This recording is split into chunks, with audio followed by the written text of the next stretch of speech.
आज आपने देखा युवा युवतियों का उत्साह,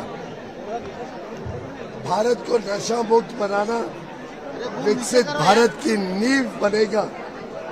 और मुझे पूरा विश्वास है कि प्रधानमंत्री नरेंद्र मोदी जी के आह्वान पर हमारे युवा युवती नशे के खिलाफ इस लड़ाई में सामूहिक प्रयास करेंगे।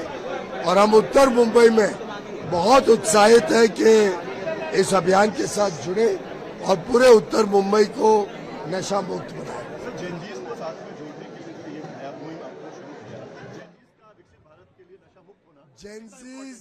जेनजी हमेशा हमारे साथ था। आखिर प्रधानमंत्री 3 बार जीते हैं, तो बिना जेनजी के सपोर्ट के, बिना युवा शक्ति के सपोर्ट के नहीं जीत सकते थे।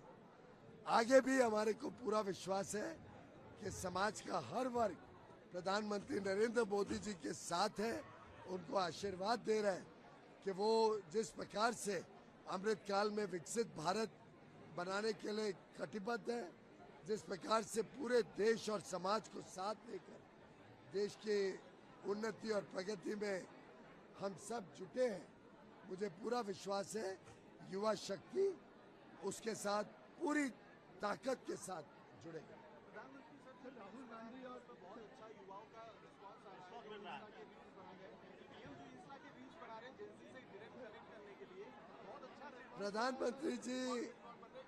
प्रधानमंत्री जी आज विश्व के सबसे लोकप्रिय नेता हैं।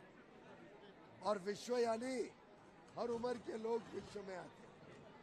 प्रधानमंत्री जी की फॉलोइंग, चाहे वो ट्विटर हो, फेसबुक हो, यूट्यूब हो, इंस्टाग्राम हो, शायद विश्व में सबसे ज़्यादा है।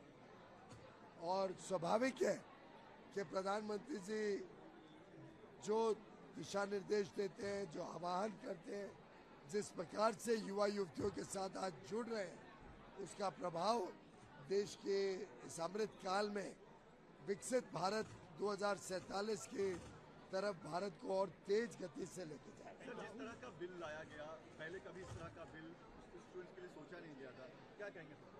ये बिल की कल्पना वास्तव में तो आज से 40 साल पहले हुई थी।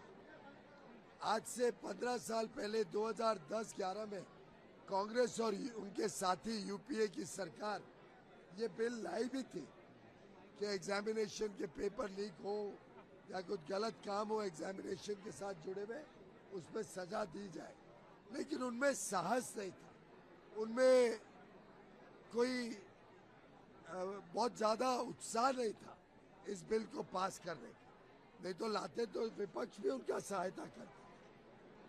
हम 2024 में इस बिल को लाए थे पहली बार, लेकिन आज की परिस्थितियों को देखते हुए उसमें और सख्त कानून जोड़ना और अमेंड करके फास्ट ट्रैक कोर्ट लाना, सजा का और कठोर बनाने का काम जो माननीय प्रधानमंत्री जी के नेतृत्व में हुआ है, उससे आज पूरे देश में एक संतुष्टि है, खुशी है।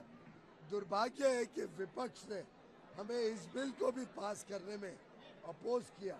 मैं तो स्वयं बैठा हुआ था जब बिल की वोटिंग हो रही थी। मैं समझ सकता हूँ उनकी नाराजगी, मैं समझ सकता हूँ उनकी फ्रस्ट्रेशन कि बार बार जनता उनको ठुकरा रही है, वो बार बार देश और प्रदेश के चुनाव हार रहे हैं।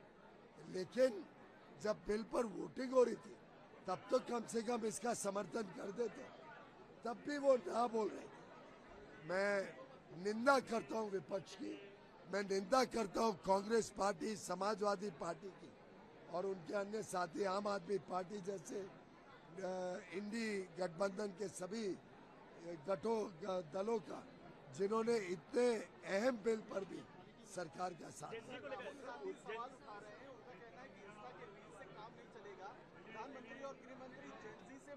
मुझे लगता है कि प्रधानमंत्री जी का युवा युवतियों के साथ जो कनेक्ट है और जो कनेक्ट बढ़ते जा रहा है, उससे राहुल गांधी जी को खतरा लग रहा है कि वो सोचते थे वो युवा नेता है, पर अब सिद्ध हो गया है कि उनकी लोकप्रियता तो युवा युवतियों में नहीं है जो लोकप्रियता प्रधानमंत्री मोदी जी। जिस तरह से उद्धव ठाकरे कभी जेनजीज को विष्णु का अवतार कहते हैं, कभी हिप्टे की तुलना जो है छत्रपति शिवाजी महाराज से करते हैं, अब लगता है कहीं न कहीं विपक्ष जो है हाईजेक करने की कोशिश बड़ा दुर्भाग्य है कि उद्धव ठाकरे जी को अभी ध्यान में आया कि उन्होंने भी कुछ करना चाहिए। जब वो महाराष्ट्र के मुख्यमंत्री बने थे, छल से बने थे, बेवफाई करके बने थे, तब उनके पास मौका था। उन्होंने क्या किया युवा युवतियों के लिए, वो जरा महाराष्ट्र के समक्ष रखें।